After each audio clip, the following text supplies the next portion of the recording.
Anak mit orang gila, orang sakit, orang tuha, orang haid, orang nifas, orang hamil, orang menyusui, orang musafir, si kurang roh.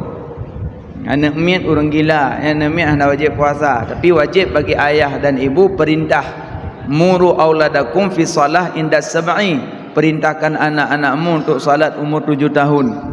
Maka dari salat ke kias puasa. Alian orang gila hana wajib. Yang bawa puasa cok suratnya juga hana tak boleh. Gila hana puasa. Yang kelih orang sakit yang hana puasa.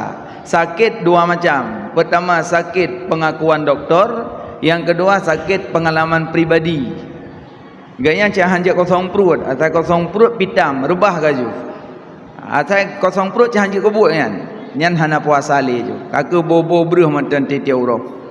Oh mangat nu amnya mangat laki belakangnya ju. Pu mangat sakit.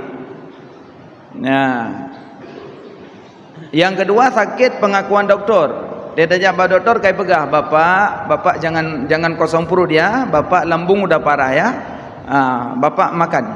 Maklum puasa udah bapak makan. Jangan kosong perut, bapak membahayakan. Nyamnya kai pegah doktor menan kagak hana puasa. Tapi doktor berislam, be doktor kafir.